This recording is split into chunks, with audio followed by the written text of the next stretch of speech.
What's up everybody, it's Matt from Peter Glenn, and in this video we're going to show you the first things that you should look at when you're going to buy yourself a new Wakesurfer so you can make sure you get the right one for you and your needs. Let's check this out.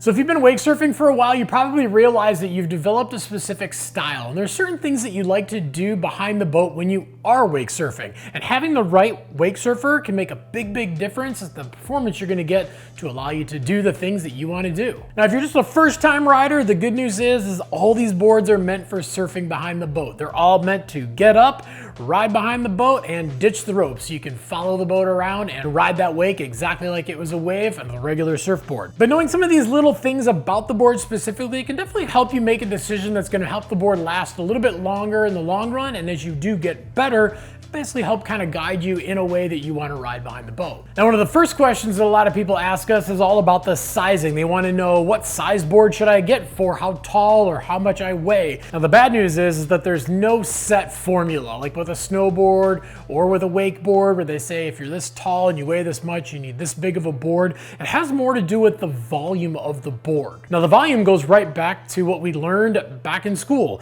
Length times width times height. That's volume. And in this case, the height is going to be the thickness of the board. Now, if we take a board that's X amount of inches long and X amount of inches wide, and we make it thicker, that's going to have more volume than a board that's the same dimensions lengthwise and widthwise, but is much thinner. So that board with more volume is going to float more. Now, how that translates into the boards and figuring out your sizing is you need to figure out the amount of volume that you need to hold a certain amount of weight up on top of the water. Now, this also has to do with how fast the boat is going as well. If you are a heavier rider, you're going to need to go a little bit faster, or you're going to need to have a little bit more volume underneath your feet.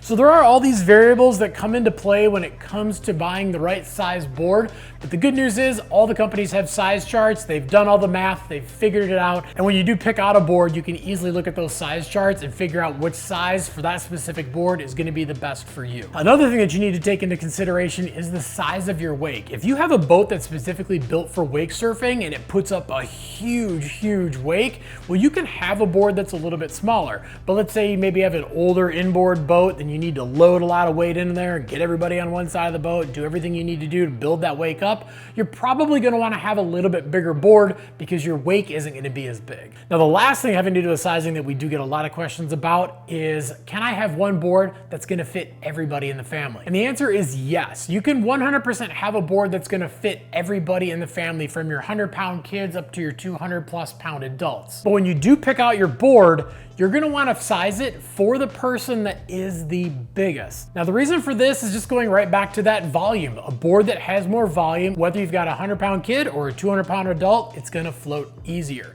Now, if you put an adult that's 200 pounds on a board that's smaller, you're going to have to go faster with the boat just to keep them afloat.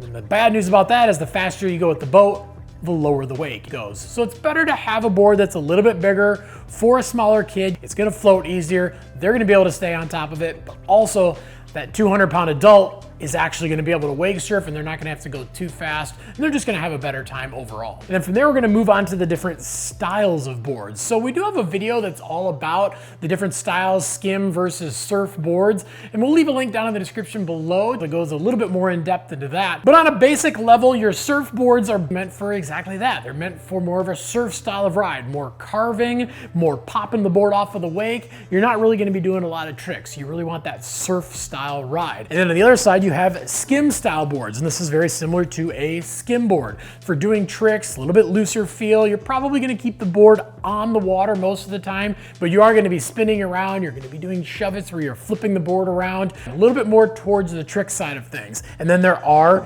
hybrids, which are kind of a board where they take a skim board and then they take some of the features of the surfboard and they kind of blend them together so you can get that one board that's going to do everything. But again, at the end of the day, it really just depends on your personal preference. One of these is not better than the other. And then another good thing to look at when you're checking out these boards is to turn to the bottom of the board and look at the fins. So good rule of thumb, more fin equals more hold. Less fin equals easier release. We look at this board from Liquid Force and you notice we've got some big, deep fins. And not only that, we've got 3 of them. So these fins are designed to keep the board in the water, give you ultimate traction, give you a little bit more speed, and really lock you into the water. Now when we go over to a skim board, which is for doing tricks, you'll notice that this has a single fin in the back, and it's a very short fin.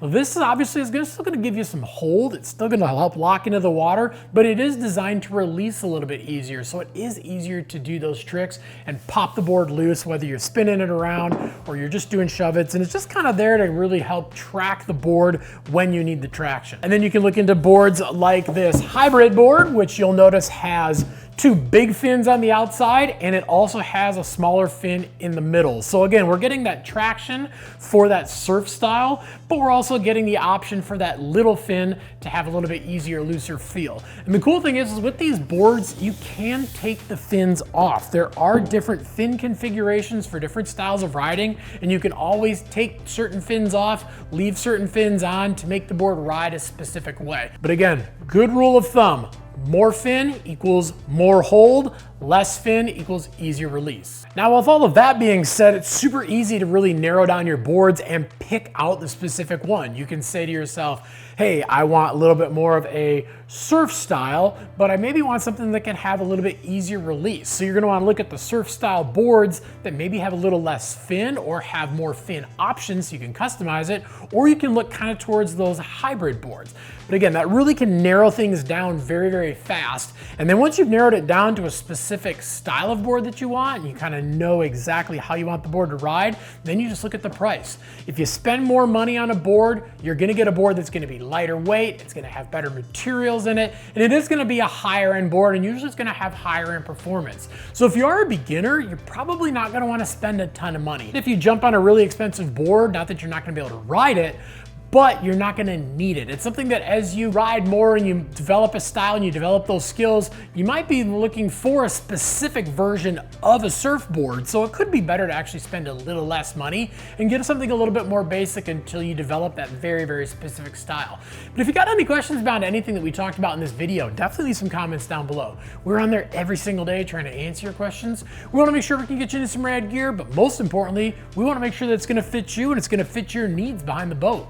Also make sure to like, subscribe, and definitely get that notification bell on too so you can find out when all the new videos drop, and head on over to peterglenn.com, find the right wake surfer to fit you and to fit your needs, and get out and ride. Because any day of riding is a good day of riding.